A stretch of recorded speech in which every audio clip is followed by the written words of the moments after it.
Welcome to the Voiceover Round Table. I'm Mike Tobin. And I'm Emma O'Neill. Every week, we get together to talk about all things voiceover, with a special focus on community. Bringing you in-depth interviews, roundtable discussions, special performance events, and industry-leading guests. Let's get started. This is the Voiceover Round Table. And now, please welcome, still basking in the aura and energy of the 999 other conference goers that surrounded her for multiple days, the lovely and beaming Emma O'Neill. Well, hello. Yes, y'all conferenced out, hun? Oh my God, that was bananas. It was there were so many. I saw Dani twice. Literally ran past her the first time. She's like, "Are you not going to say hi?" Ran back, like gave her a squeeze, kept going, because it was so busy and so great. Really great. Well, let's talk about our guest person. We'll talk about her like she's not here. She won't know. I think she might not notice. Okay. In addition to being a full-time voice actor, she is the founder and CEO, and in brackets that says Chief Everything Officer of Voiceover. I always look to, where do I put the emphasis? Do I put it on the wrong syllable? VoiceOverView or VoiceOverView? Or I think we will decipher that tonight very clearly, because I think there may be many takes on that. The business and tracking and management platform created by voice actors for voice actors. This is not some other thing that's been, jiggered to fit VO. It is custom crafted for us. Running its day-to-day operations and supporting its client base in a very hands-on, in full view manner. And when she's not behind the mic, or working with the VOV team, Dani loves walks on the beach near her home in Seattle, Washington, baking sourdough bread, which I would like some of, please, and fair weather kayaking on the Puget Sound. Welcome to the Voiceover Roundtable, our friend, Dani States. We gave you the big treatment. Are you there, Dani? I am here, and I'm trying to get you onto my earbuds. Dear Lord, technology is no fun. Oh, it's great when it works. Let me introduce you to Club Deck. No. Yeah. No, don't do it. Don't do it. No, I was on Club Deck, which is my darn problem. Yeah. So. Yeah. I feel you. We'll talk about that offline at some point. Okay. Tonight we're here. Did you hear our big schmoozy intro that we had for you? Like it was.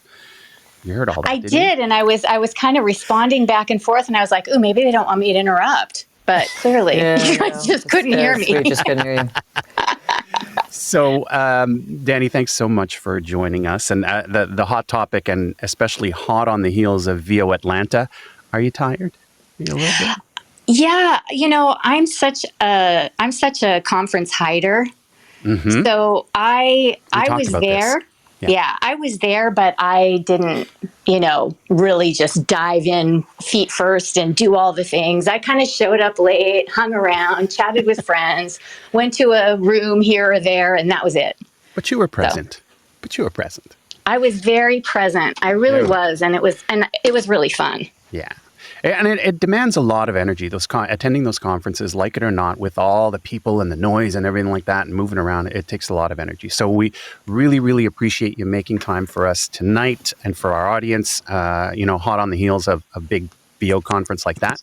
One of the questions that we love to ask here, and I particularly want to ask you this one, because knowing your background and your profile, like if you go and look at Dani's LinkedIn profile, you can know this too. Like me and like so many others out there, found voiceover as a second or next career. Now, some get to step gracefully from one career to the other into voiceover, and some of us are pushed very aggressively. And can you tell us a bit about where you were before getting into voiceover and how you navigated that change? Yeah. So, I got kicked out of the corporate nest a couple times. And in 2009, I got laid off during the financial crisis from a financial company. Thought I would do voiceover, looked at it for about 5 minutes and went, yeah, no, that's not going to be that's not going to work now. And then went right back into the corporate world. Fast forward to 2013, and I got laid off again. That's the life of a marketer. And so I got laid off again, and then it was the right time to give it a try. I had actually just enrolled in so you want to do voiceover class at a school in San Francisco, actually in Sausalito. And so the timing was perfect. I went down, did the weekend course, and was told I had a marketable voice. I was like, what does that mean? Okay. You have a great voice. You should do voiceover, said every single person on every platform. But so then what? So you got a marketable voice. You're doing, you're taking a first good step, which is training, which a lot of people seem to forego. But, training as a first step. And then what? Yeah, well, actually, let me just say that in 2013, I had kind of monkeyed around with it a bit in the closet, and had done some auditions on one of the pay-to-plays, and my auditions were so awful, like really so awful. I still have them, and I listen back every once in a while just to remind myself that I've gotten better. And that's a good technique, folks. It is. Do that. Yeah, it is a good technique. And so then I did take this class, and it was a reputable. It's a reputable school, and I took a class, and the coach gave me a piece of advice that I should use more today, and that is, when you look at the specs, give them what they want, and then give them what you think they should have. Absolutely. Yeah, and I forget that second part all the time. Yeah. Just to be honest. And so, in all fairness, what's really good is that there are a lot of coaches and casting directors and agents on that telling people that very same thing these days. So it's definitely good advice, and I'm glad you shared it, because we all need to be reminded of that from time to time, that sometimes somebody writes specs and they think they know what they want, but then they hear what you think they want or what they should want, and they go, oh. Yeah, but don't ignore the spec. Yeah, exactly. Please do not ignore the spec. That was repeated multiple times by multiple people over the entire weekend. They're like, hi, we painstakingly choose words like heartfelt. No, it's going to be too gooey. Empathetic. I think that's maybe better, because we don't want it gooey. We want it, like feeling. So don't ignore the spec, because that's just really disrespectful of the person that took all the time to read it and sent you the audition. So don't do it. Sure. Yeah. So so I started, then I just started kind of booking little bit by little bit, and then now I have a career. Slow grind. Slow grind. And here we are today. We are today. It was like that. It was that easy. I did ask for the origin story, so that is the origin story. That's what we wanted to hear. I like it. That to say that you people do come from all different kinds of backgrounds, and you make the switch over and you make it work. Yeah. And that's it. Well, it's like right before the show, of course, I was on Dani's website, and I've been asked by a client in Germany to rewrite their badly translated scripts for stuff. And I'm like, and they're like, well, we'll pay you. And I'm like, I have no idea what rate would be. I'm like, Dani, marketing, advertising, you tell me. So, with that, can we dive a little bit deeper into that marketing and advertising background? Like, how does it help with your voiceover business? Does it hinder with your voiceover business? Or does it help with VoiceOverView? I think more than, well, first of all, I'm not a marketer because I hate marketing. So when I got booted from the nest the second time, it was like, all right, great. Thank God. I'm just not doing this anymore. Yeah. For anybody that uses VoiceOverView or has heard of it, you most likely have never heard of it, like, other than an interview or from a friend who uses it.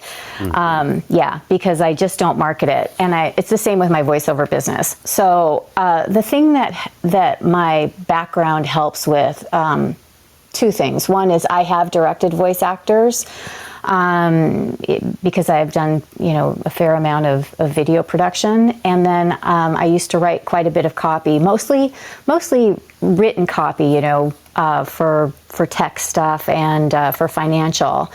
But the thing that's provided is when I am booked for a financial gig or for a tech gig, I might not understand what the hell I'm talking about, but I can put the words together really well because I know what they, I know how the language is. Yeah. You know what they're trying to convey. Exactly. You know the call to action they're going after, and you know what they're trying to convey. So yeah, I'm quite articulate in tech and finance for that reason. Super handy. Yeah, it is handy. A little niche. Yeah. Yeah. Very cool. A niche. Oh, let's just go through There's all the one of those ways. Okay, how does Dani States say that word? A niche. Niche. Yeah, it's a niche. As a French person, I'm shocked that you said niche. I like to be controversial. Yes, you do. That's for sure. That's true. Poor Mike. Mike's always stirring the pot. Oh, Yeah. boy. Oh, my goodness. Yeah. Dani, as we kind of mentioned briefly in the intro, you're the founder of VoiceOverView, which is, we'll just go quickly, glean over this. Sure. For those who are not familiar, it's a voiceover-specific business tracking and management platform that helps voice actors track jobs, auditions, income, and so much more. And I'm not being paid for this. I am actually, in fact, I am a paying customer. So, but let's do Origin Stories Part 2. Okay. And I'm sure you get asked this a ton because you talk about VoiceOverView, but tell us how the platform came to be. Yeah, so I love this. So when I started doing voiceover, I did come from a marketing background, and I was making six figures as a marketing, mid-level marketing exec. And so I had to figure out whether or not I could make voiceover work for me. And so during my 6 months of unemployment, I was submitting my 3 to 6 job applications a week and auditioning a lot on one of the pay-to-play platforms. And I really needed to know in that 6 months whether or not I could make a business of it. And I certainly didn't expect to replace my 6-figure income immediately, but I did need to know that I could gain traction. And so my husband is a finance guy, and so I asked him to build me this spreadsheet where I would be able to put in just a little bit of information, and then it would visually show me what my business is doing. And he's a genius, so he did that. And that's how it got started. So I started sharing it with my friends who were in voiceover. For example, my audition to booking ratio it was at 150 to 1. Now it's at 42 to 1. They're like, how do you know that? And I was like, oh well, I have this spreadsheet. And so and everyone was like, I want that. I want it. Exactly. Now. Yeah. I will Which give I you did. dollars. Yeah, but I shared it for free. I was like, oh yeah, you can have it. Yeah. And they would invariably break it. And so yeah. It wasn't even me, and I would have been one of those people. Yeah. We locked down every cell possible. And so people would break it. And so anyway, fast forward, I was having a conversation with Rachel Fulgenetti, who's a lovely voice actor. And I was sharing this with her, and she goes, you have an app here. You just need to build it. Yeah. So I partnered with Joe Davis. And cool. Yeah, and so he's really he's my mentor. He was an initial investor, my partner investor. There were just the two of us, and so he helped find the developers, and we worked together for a couple of years, and then his interests were elsewhere, and so I purchased his interest in the product and have been, and I've been running it since the beginning. He was working on all of his other stuff, and so and there's nothing wrong with that, because that's the kind of thing that happens very frequently in tech, right? Absolutely, yeah. Joe and I are dear friends. And founders move on, and he's awesome people. Yeah. So I want to make sure that everybody is not reading that the wrong way. No. There's a falling out there. No. There was no divorce. No, there was no divorce. We love each other. You're a busy person. He's a busy person, and projects move forward, and that's cool. But we're very grateful to have you and to have him in our worlds and this amazing platform. Yeah, you bet. Actually, Joe's now working on cancer research, so VoiceOverView, it's a little bit small. You know, I think he's working on some like really important things. So, yeah, I admire him greatly. Mm-hmm. He's a lovely man. Very, very smart individual. Yeah, no kidding.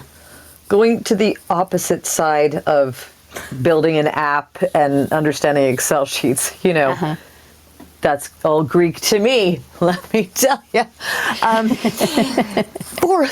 So for people like myself, I'm a VoiceOverView user because it makes sense, because I break Excel sheets on a daily basis. I'm like, it's broken, fix it.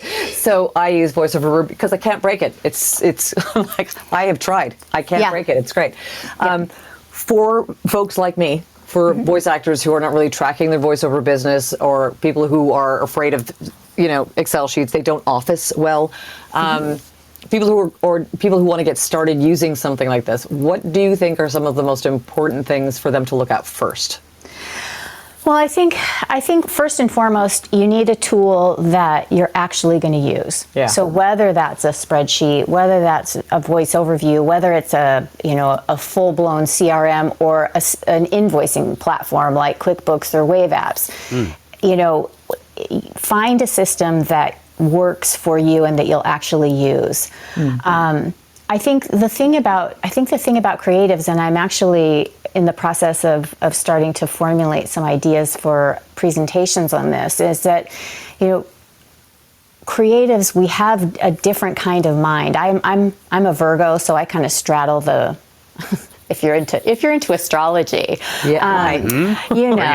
so I kind of straddle that rational, organized mind and the creative. So I'm really, I sit on the fence of that.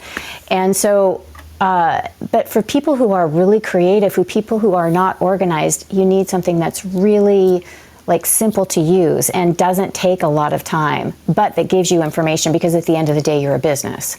You're not a hobby, most likely. If you are a hobby, then you wouldn't be tracking anyway. You wouldn't be tracking, exactly.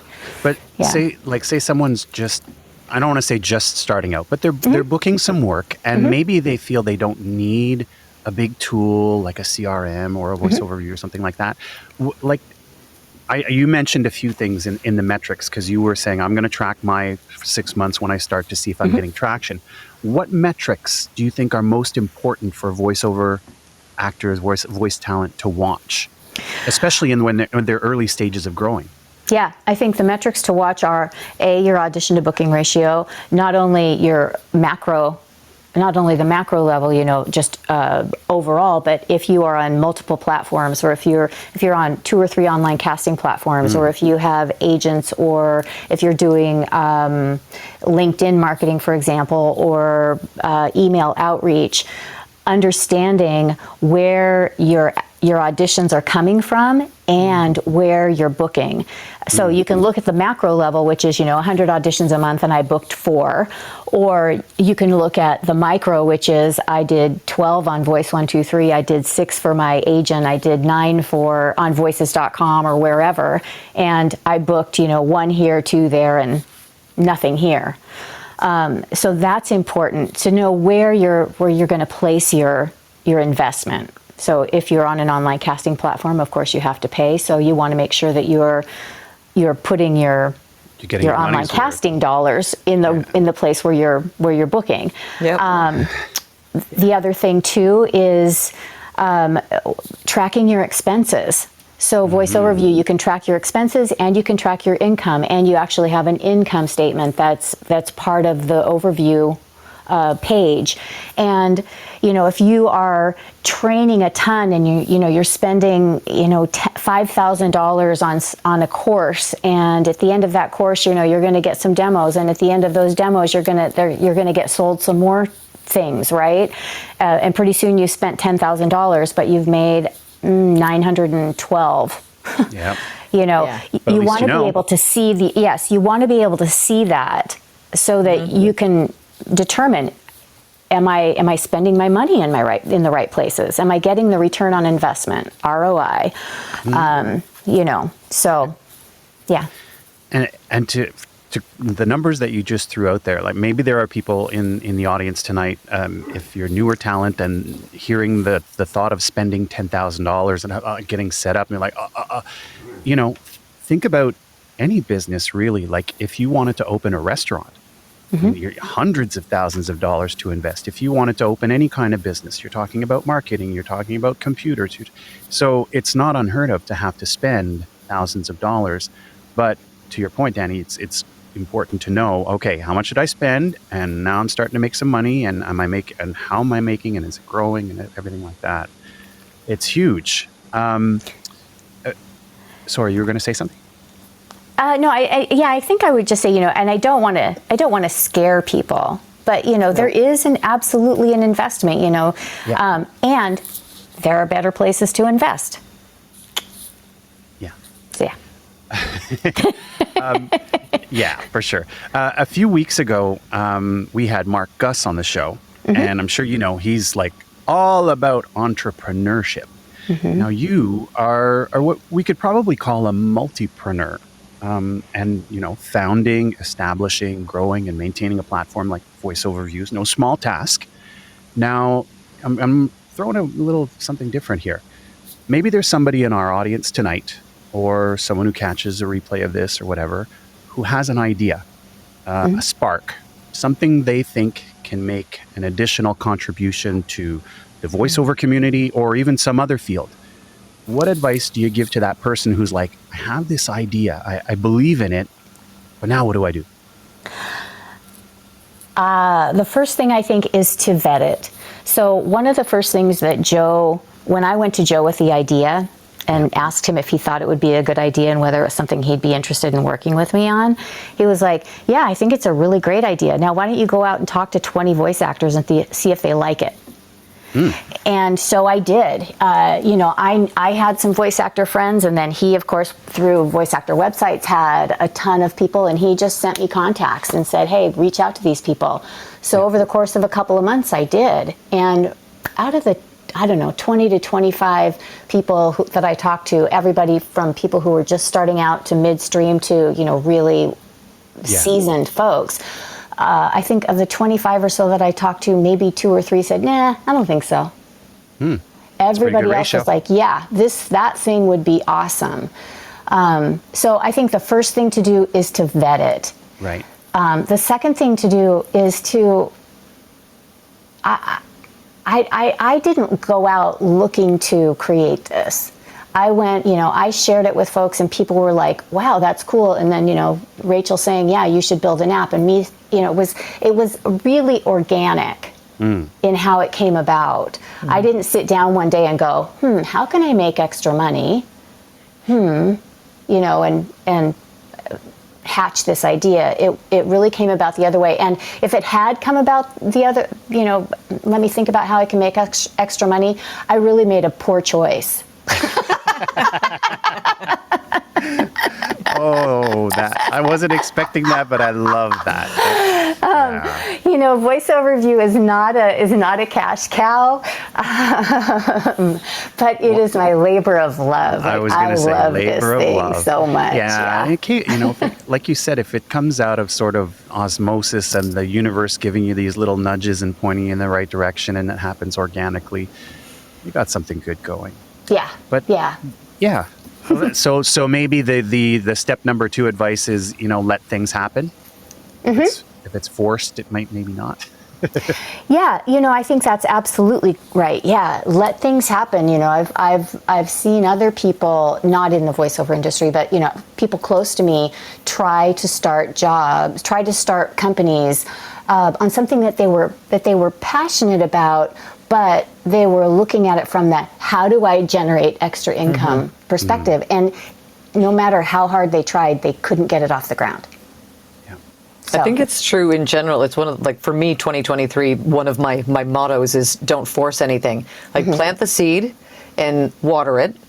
And if it's meant to grow, it will grow, but don't push it. And I think that when anybody in any industry, when you come from a place of how do I make more money, you're making your job harder. It's got to come from a place of this is what I want to do. And usually it's more beneficial when it comes from a place of how can I serve?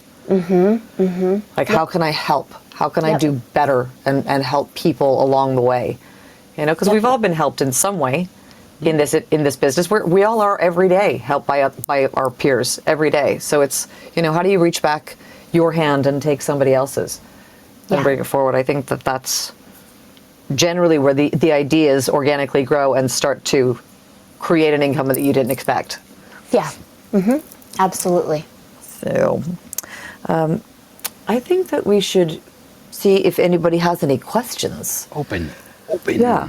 So we're going to open the hands up feature. And as always, if you do have a question, please raise your hand and we'll bring you up on stage. Please stay muted until we ask you to unmute, just in case it's crazy. If you don't want to come up on stage, but you still have a question, you're just shy, then put it in the chat and I will ask the question for you. Okay. So, because there is lots of information about this. If you don't know what VoiceOverView is, this is a fantastic opportunity to really, you know, ask all of the questions. Like, does it work in multiple currencies? Does it connect to financial apps? Like, does it connect to QuickBooks and Wave apps and all of that stuff? Like, how does it incorporate? How can you make them work together? Will it find me additional agents? No. That was an unequivocal no. No. Now, it might help your efforts to find additional agents, but Indeed. Come on, questions. We got some questions. Come on, guys. Well, while we're waiting for people to get brave, maybe we could address those questions. Like, does it connect to Wave apps and QuickBooks or more? Yeah. So let's see. So for invoicing, one of our really, I think, best integrations was when we started integrating with invoicing platforms. So we initially integrated with Wave apps and then brought on, Wave apps is awesome. If you don't use an invoicing platform yet, go to Wave apps first. Like, just, you know, do not pass go, just go straight there. Yeah, exactly. So that's the first one that we integrated with, and then we integrated later with QuickBooks and FreshBooks because people asked for them. But one of the things that's really great about that is prior to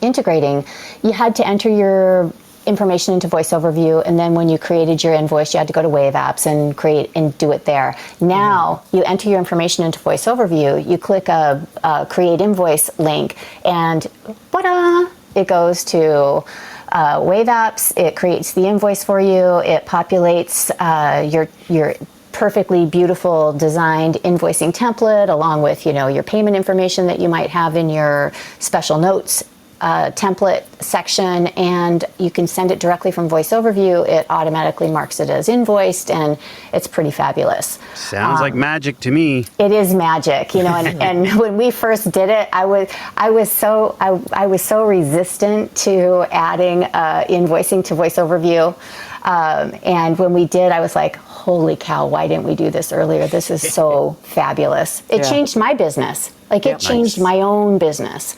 So, yeah. Somebody, I think, Emma, you said about currencies, right? Correct, yeah. Yeah, so currencies are interesting.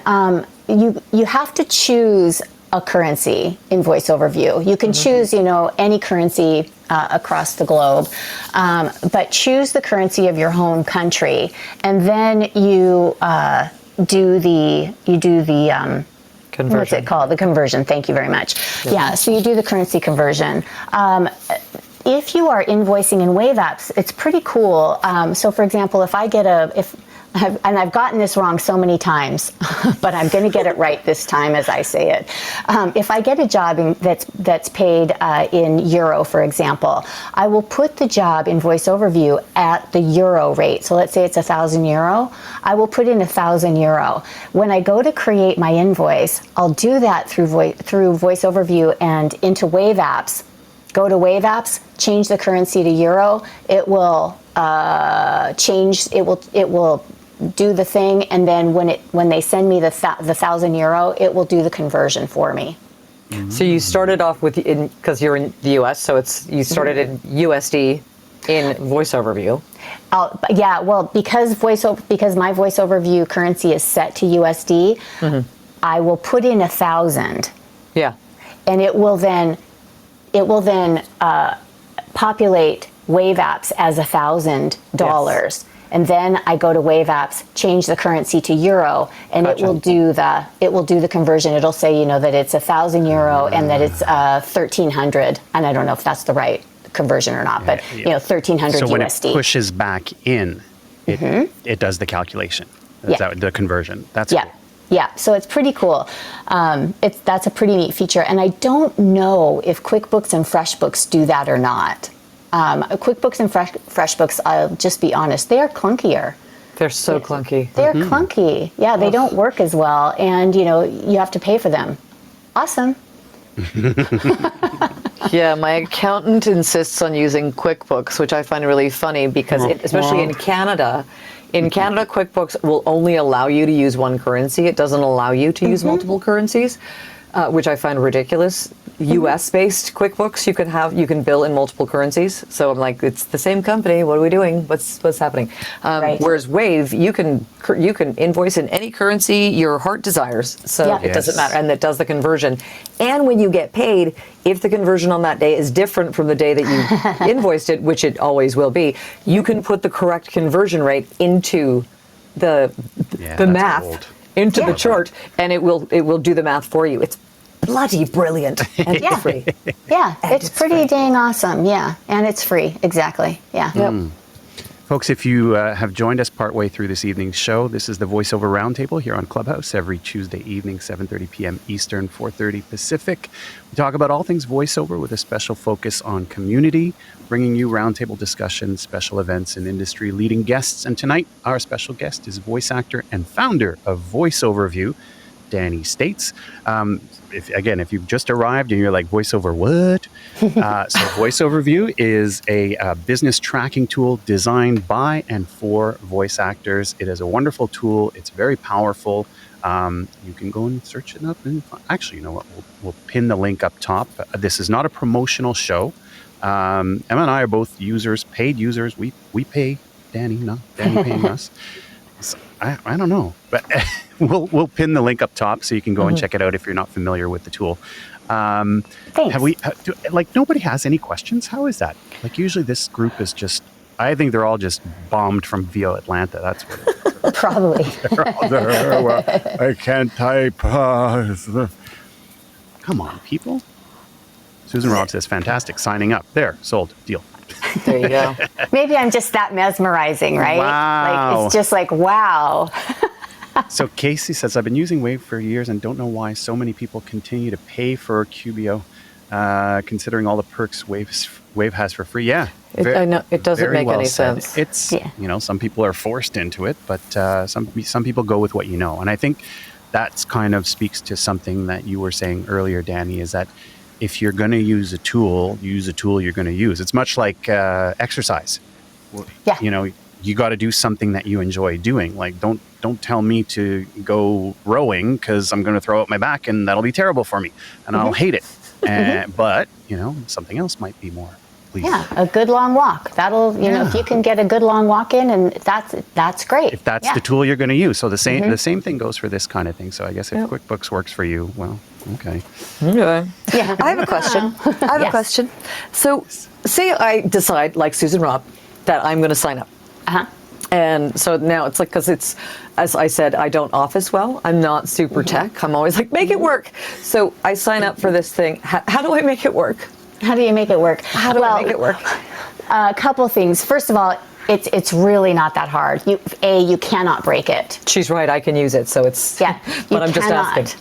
You cannot break it. So when you start, you can start from where you are. So I generally recommend that people who have a career in midstream, or been doing voiceover for a couple of years and are, well versed in just booking and all the rest, that you just start where you are. So if you were to start today, start adding your jobs today, and don't worry about the past. If you want to, jump in and add more history, you can do that later. But start where you are and just get familiar with how it works.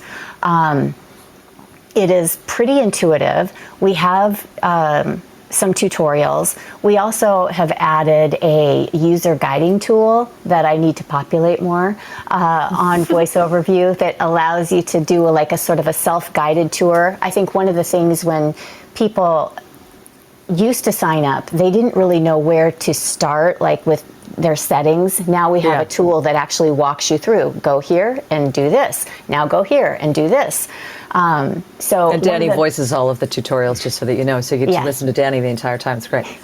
Yeah, sometimes it's great, sometimes it's not. I tell you what, voicing for voice actor stuff is really hard. It's much easier to voice for, some corporate entity that will just think anything you do sounds fabulous. Right. But to do it for voice actors, it's like, oh no. A song that popped into my, I always feel like somebody's watching me. Right? Exactly. Everybody's like, oh, everybody's listening. They're going to be critical of my voiceover. Like, no, we just want to know how your gear works. Exactly. Want to know how the platform works. Emma, I think you were going to grab a question from the chat. I am. Erica has asked a techie question here. What security and privacy parameters are implemented into VoiceOverView? That's a great question. So we have a super high level SSL, something security certificate. Very technical. Yeah. Yeah. We have a super secure SSL. So first of all, the platform is secure. Second of all, we don't hold any of your financial information. Now our database does hold your job and booking information. The database holds that, but it's not, there's nothing that ties you to that. We don't, the only thing we have is your name and your email address. We don't have your bank accounts. We don't have your phone number. We don't have any of your data that might somehow get leaked. Right. So there's that. Second of all, I'm a voice actor, and one of the questions that comes up all the time is, well, you're a voice actor. How do I know you're not stealing my information and going after my clients?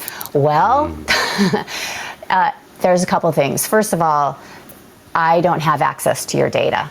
I simply don't have access to your data. That sits over in my developer's wheelhouse, and I just don't have access to it. Second of all, there is a trust factor. And the trust factor is, I'm an honest person, and if I were stealing people's information with the hundreds and hundreds and hundreds of subscribers that we have, we're upwards of 1,000, somebody would find out. Yep. And our community is small. Yep. Now, I've had people, I use my own data. You guys both know this because you've been on Ask Me Anythings. I use my own data, and I've had people that have gone out to my clients and said, hey, Dani States, blah, blah, blah. So it's come around the other way, but, it's just like, that's just not what we do. We are such a great community. How do I get on this roster? I saw it on her screen. Exactly. Right? Exactly. Yeah. Whoa. So, but those are the security things. Now, in terms of like integrations with Wave Apps, FreshBooks, and QuickBooks, I think this is really important, and I love this about the integrations. So we get our API, the code that hooks up the platforms. We get the API from Wave Apps, for example. Wave Apps tells us what we can do and what we can't do. Yeah. The only thing that VoiceOverView can do is push information up to Wave Apps. It cannot pull information down. Right. Yeah. So what that means for you is that there's one extra step when you get paid through Wave Apps, and that means you have to go into VoiceOverView and mark your job as paid, because VoiceOverView can't go out and hook that information and pull it in. But what that also means is that VoiceOverView doesn't have access to any of that crucial, important banking data that sits on those invoicing apps. So those are, does that answer your question, Erica? I think that would, because that was a pretty thorough answer. You're like, oh God, please stop. No, not at all. No, not at all. That's like the opposite of. She's getting check marks all over the place. Yeah. So it's the opposite of. No, because it needs to be, because people like there's people like me who are like la la la la la, sure, whatever, and then there's other people that are like, absolutely not, get off my lawn, like you can see everything. So it's people need as much information as possible. Erica says thank you for the details. It's an amazing response. Betcha. Absolutely. You betcha. And folks, Yeah. Google knows everything about you. I know, right? True. You have an iPhone. You have or an Android. You have a phone that you walk around. Yeah. Knows everything. Susan. What? Oh, sorry. Go ahead. Hello. Hey, Susan Robb. Oh, hey. Hi. How's it going? I'm good. How are you guys? Good. We're Good. Danny, I saw you at VO North, and I didn't get a chance to talk with you. Mm-hmm. And I'd love to take you out for coffee sometime. But that's not just my only question. Okay. Is there a graphing feature in VoiceOverView? Say a little bit more about that. A graphing feature. A graphing feature, looking at all of my online statistics. Yes and no. Actually, that's a great question. Mm-hmm. So we do have a couple of charts. So your revenue trend chart is a graph, a chart and graph, and then your audition to booking ratio is a chart and graph. But one of the things that we're also looking at is creating, and we haven't done it yet, but it's on our roadmap, is creating not pie charts, the wheel charts. It could be a pie chart, I guess. The wheel charts that show, like you're booking 42% in commercials and 12% in IVR, and there are those colored pie chart graphs. Yes. Yeah, because that data is already in there. But it's in a data table form versus a colorful form, but that's something that we are actively exploring, and it's pretty easy to do. I shouldn't say that; my developers will shoot me. Well, actually, you say it's easy. Oh, sure. How many late nights did you stay up, Danny? Programming code. I know. You don't know how many Red Bull cases I had to buy. Exactly. Well, it sounds like the system was done by your husband at first, like in Excel. Am I right? In numbers, he's an Excel guy, but he did it in numbers. Yeah. Oh, okay. That's Mac, right? Yeah. Yeah. And then did he do any pivot tables from there? You lost me at pivot table. Oh, okay. We're gonna have to bring. Yeah. Gotcha. And just That's so like you know, spreadsheet enhanced, but this is so much more than yeah. Yeah, so I should say, so while the prototype was a spreadsheet, this is not a spreadsheet. Right. Okay. This is built on Laravel, which is a programming language. Okay. Yeah, so it is not a spreadsheet. Yeah, it's a full-fledged platform. Yeah. Awesome. Oh. Okay. And then I had one more question. Go for it. Hope it's okay. Of course. Audition to booking ratio. I know it's a thing. I started doing it, when I started up and after I did On the Mic. And, but it really got me down and I stopped doing it. Then I don't just do stopped it. tracking. Absolutely. Stop tracking.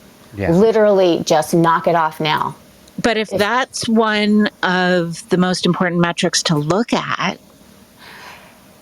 I think, that's a great question, because audition to booking ratio gets me down these days too. It was, I loved looking at it when I was at 10-1.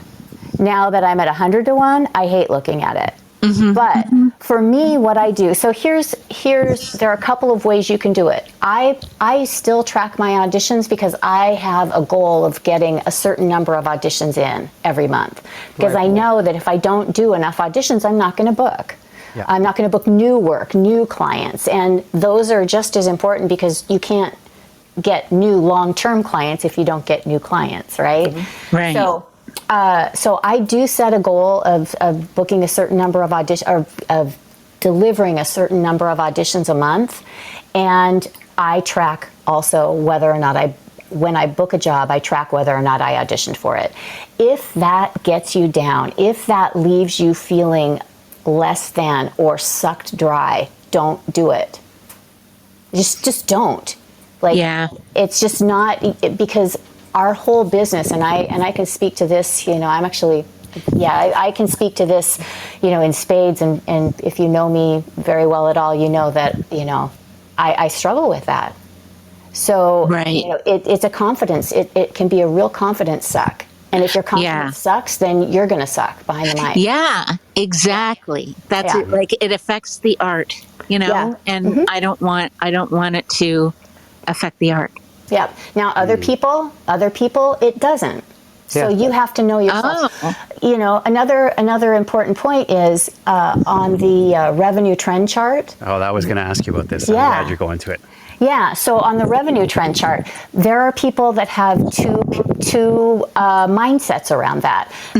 There's a community average.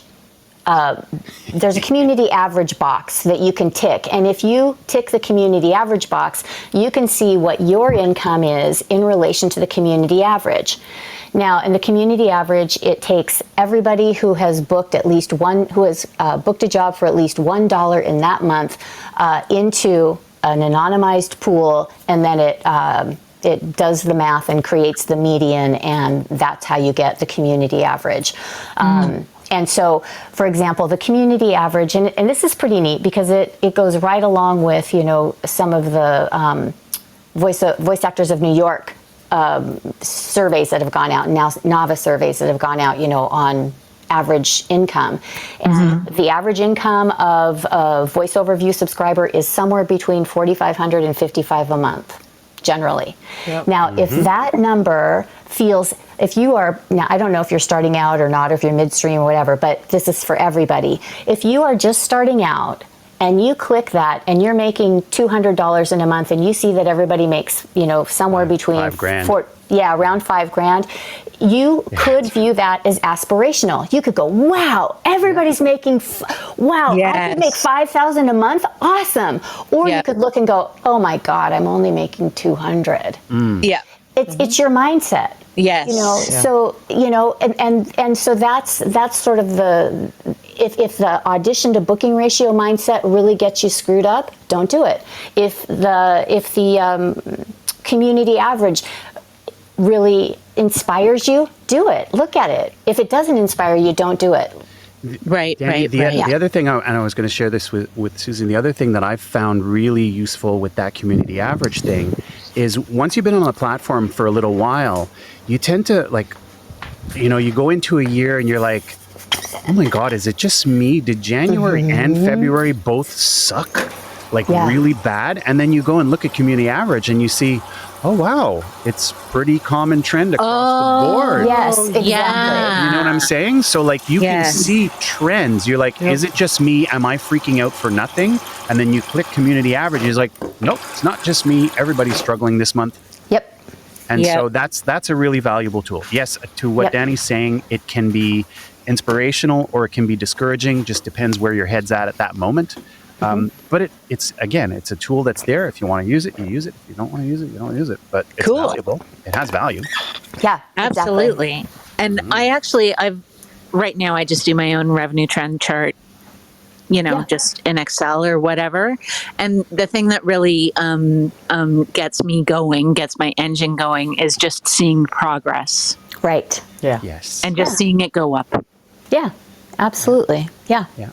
You know, cool. Okay. Well, I will reach out to you on social media for sure. Great. I'd love that. Susan. Great. Thanks, guys. Absolutely. Thank you. Any other questions pop up in the chat, Emma? I'm just trying They did not, but I have another question. Okay. You know, because it's generally it's like I was just at VO Atlanta for the weekend. I'm not a question asker. I generally don't ask questions. I sit and absorb the room and will take notes based on everybody else's questions. But now I'm like, I know the answer to this question, but how many other people know the answer to this question? Which is what I find that a lot of people in conferences and lectures do. They actually ask the questions that they know the answers to because they know that someone else in the room is actually wanting to know, but they haven't asked it, or didn't know they wanted to know. You mentioned Ask Me Anything. What's that? Yeah. Okay, Ask Me Anything is one of my favorite things. It is a 1 hour session on the first and third Tuesday of every month, and it's an opportunity to jump into a Zoom room with me and 5 or 10 or 20 of your closest friends, and ask questions about VoiceOverview. Ask how to use something. Ask for a workaround of something. Ask questions, and then oftentimes we end up branching out into something else. But the beauty of it is, not unlike a Clubhouse chat, the beauty of it is you jump in, get your question answered, and stay for the rest of the conversation or jump out. There's no like, oh, so-and-so left. What the, It's like, oh, great. It's not like you signed up for a webinar and you're on an email list that you got to, Yeah, no, there's nothing like that. And very cash. It's very casual. I have 0 prepared remarks, just like today. And you're doing great though. Don't worry about it. Hey, thanks. And we just jump in, and if people don't have a question, then I might do a little walkthrough of something and get people's juices going. But eventually, if nobody has questions, then if everybody comes to be a fly on the wall, then we just say, hey, well, cool, have a great day, and then I'll see you in 2 weeks. Yep. So if you want to join that, you can go to the VoiceOverview website on the contact page and register for it. They're going out. I've got them scheduled out now into 2024, and it'll just go on your it'll just add to your calendar and just show up when you want to. Don't show up when you don't want to. Don't worry about it. Nice. One of the things I love about it too is that it's generally a pretty small group. Again, we have hundreds and hundreds of subscribers, but it's a very small group. And the thing I love about that is that means most people understand how to use the platform. That's it's working for them. Yeah. That's a good sign. So, yeah. We have a great question, in the chat. I'll grab it from Casey James is asking. Does the platform allow for the addition of more than one talent? For example, as a talent agent, I have a roster of talent whose earnings I track. Is it possible to add several people and their jobs?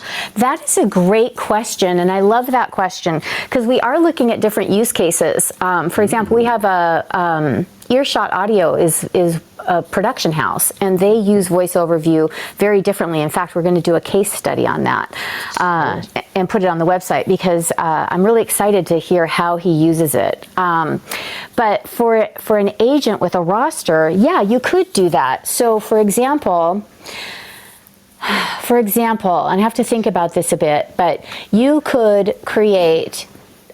You could either create your talent as contacts and have those be have the jobs assigned to those talent, or you could create the job and have the talent as a tag, and then assign the job to the agency or production house or whoever hired the talent through you. And I would love to have that conversation and figure out how that works. Because the other thing that's really great about it is you can track, whether one of the customizations of the platform is we have a deep list of job types on the platform.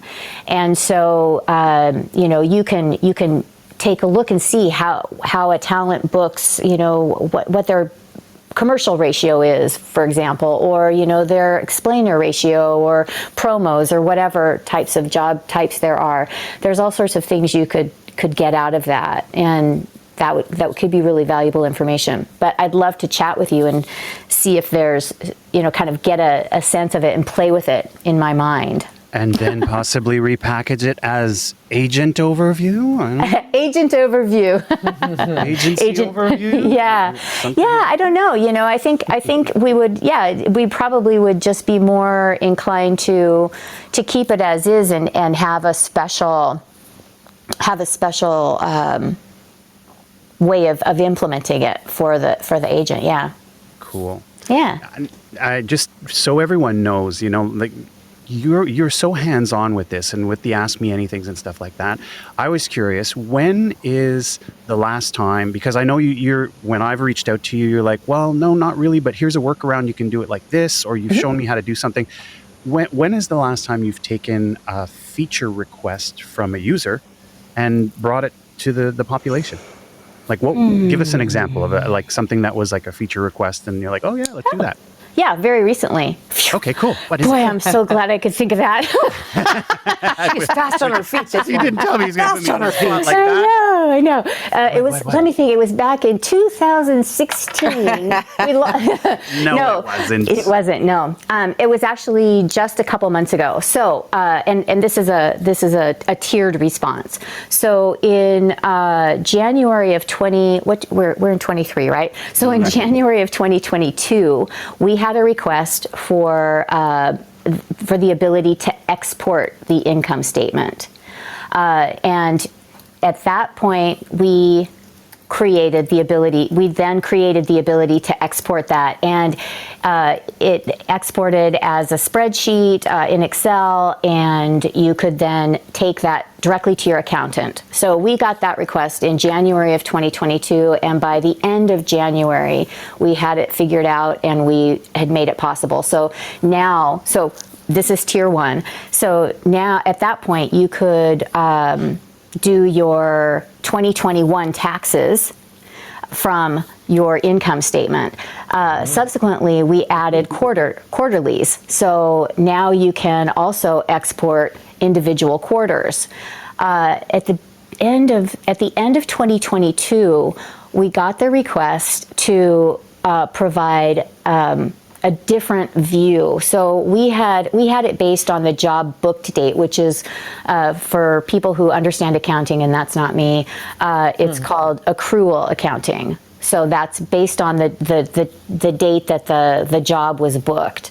Yeah. But most of us need cash accounting, which is based on the date that the job was paid. Yeah, when you get the money, because sometimes that's like months later. Exactly. So you get paid in 2023 for something you did in 2022, right? So that becomes part of 2023 income.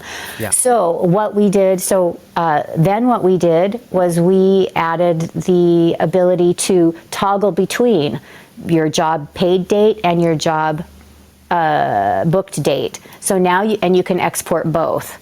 So that's a new feature. So now for your 2022 taxes, people have been able to select 2022 on their on the drop down and select by paid date, and you get all the jobs that you were paid for in 2022. That was a huge deal, and accountants love us. I can tell you that, hands down. We have gotten so many, I've gotten so many emails from talent saying, my accountant couldn't believe I had this information for them. Yeah. Mm-hmm. So that's a feature, and that's something that we have continued to refine. Another thing that we did, and it's not, I think it's been a little over a year, but it was a big deal as well.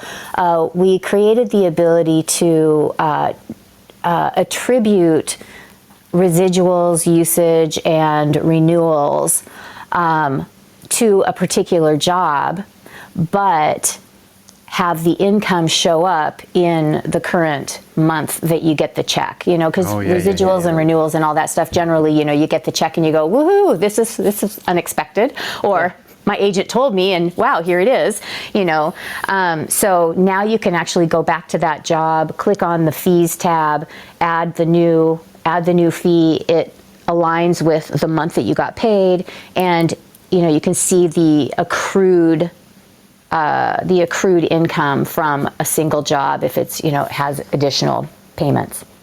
So that's a cool thing. Can you?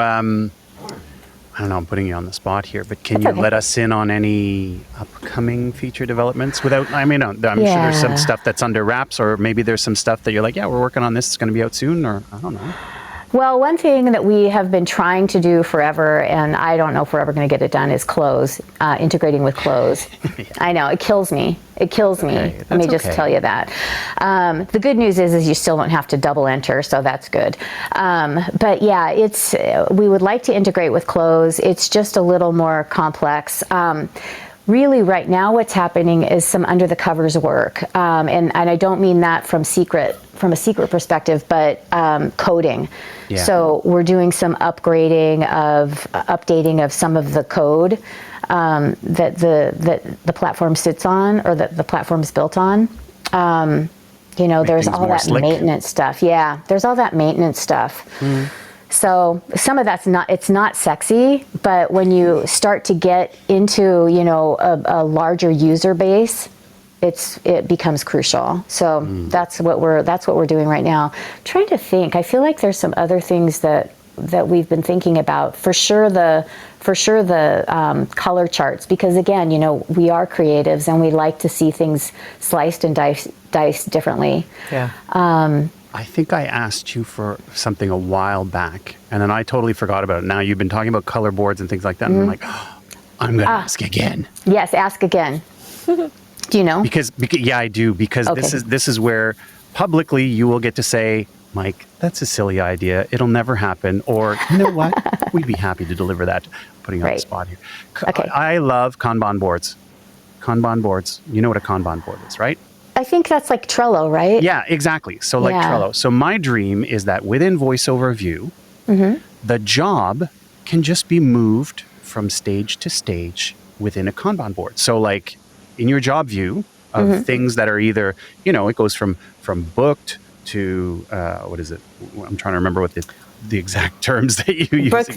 Book, delivered, invoice, and paid. Book, delivered, invoice, and paid. So you have 4 columns, and so you have a little blocky block of the job that if you clicked on that, it would open up the job. But then you could physically drag and drop it over to from booked to delivered and to invoiced and to paid. Right. Well, okay. So this answer is going to be twofold. The first answer is you're the only person that's asked for that. Boo, not anymore. I'm going to rally all these people. You all heard me. Rally the troops. Right. Yeah. Yeah. I'm the only person because, I got my answer. Mike, you're silly. Go away. So, no, and you know what? I tell my husband this too. I sat down and we went through VoiceOverView a few weeks ago because he hadn't seen it in a while. And so I walked him through the whole thing again. He's like, why don't you do this? And I was like, well, that's a nice idea, but nobody's asked for it. So if nobody asks for it, you don't ask for what you don't know. Correct. The other thing is that then the other question is, Mike, how much do you want to pay for VoiceOverView? Because some development things cost a lot more, heck of a lot of money. All of a sudden, I'm thinking that drag and drop has a big price tag to it. It probably does. I suspect it does. Yeah, it probably does. And so, and I've used Trello, and to be honest, I kind of always drop off the Trello bandwagon because I just can't keep up with it. All right. So, but if we suddenly have an influx of 10% of our users or some number, of very vocal users who want it, then, we might do it. Mike's going to be yelling from his soapbox tomorrow on LinkedIn. It's like coming to change.org. Please. Change.org. There you go. I am petitioning the world. Please support me in requesting this. All right, I will go and hang my head in shame. Sorry. My job's the way that I've been told to track them. Some things that we do really easily and really quickly, and a lot of our users will attest to this, is if we get a request for a new job type, we will almost always add it. We'll figure out where does it go and we'll add it. If we get a request for a new job category, not long ago we got a request for on camera, for a more of a deeper dive into on camera. And so we added a whole bunch of stuff. We added stand up, we added theater, we added, I don't remember what else, but we added a whole bunch of stuff. I asked you to add a platform, and you added it on the same day. Yeah, yeah. So. We don't always add it on the same day because I actually, again, I don't have access. You are special. I don't have access to the code, right? So that's part of the deal. I don't have access, so I have to go to my developers and say, hey, could you add this? You know, and it's that easy. But yeah, so we do a lot of stuff like that. This is what I love about your platform, and the fact that it is a smaller thing, that it's sort of, I don't know if I don't want to call it boutique, but I guess it could be called boutique software kind of thing.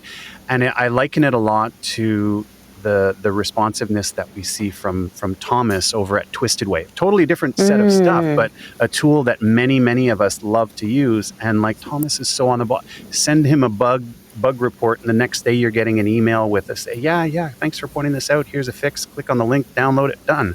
And the response that has so much value. The responsiveness of a developer and of a founder like you, it means a lot to us, because we're you're not trying to the ivory tower. Look, hello, anybody out there that can help me? Anybody that's not on the other side of the planet? Hello. Yeah, I'm not in an ivory tower. I'm in a second floor apartment. There we go. With a water view. Well, at least you got that. I do. A link to the chat. Another thing that's just stuff to know about this, you also get a little mini website with it, which is kind of cool on your site. Yeah, so let's talk about that for a second. So she says with trepidation. So first of all, right now the websites are broken. I'll just be, so if you've gone to VoiceOverView lately in the last week, you will see that we have a brand spanking new, beautiful website that I just want to hug and kiss every morning when I wake up, because it's so pretty. And it tells our story so much better. But in the process of that, one of the things that got foobarred is the one-page websites, and it just has to do with the links. And so we had it figured out over the weekend. Part of the reason I was occasionally MIA from VO Atlanta was because I was working on stuff with VoiceOverView, and this was one of them. So right now the websites they were visible for a few days, and then now they're invisible again. So they're going to be fixed. But to be continued. That's right. The saga continues. Yes.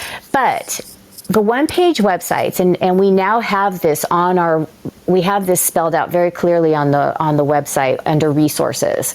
The one-page website is for voice actors who are just starting out. If you're just starting out and you have one or two demos and you're still kind of working on your language and your positioning and how do I want to brand myself? How do I want to talk about myself? The one-page website is a great place to do that. You can put your demos on there. You can write your profile statement, kind of about yourself.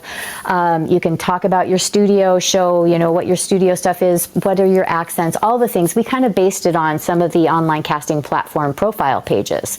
Right. And it's a great thing that you can send out to prospects. It's something that, you can give them a place to land and look at your work without competing against, the 40,000, 50,000, 129,000 other voice actors on a platform. Yeah. So that's what it's designed for. If you are somebody who has a body of work, if you're somebody who has a brand that's your own, then you need a full-blown website, and you probably have one. In which case, you don't even need to look at that. Yeah. Yeah.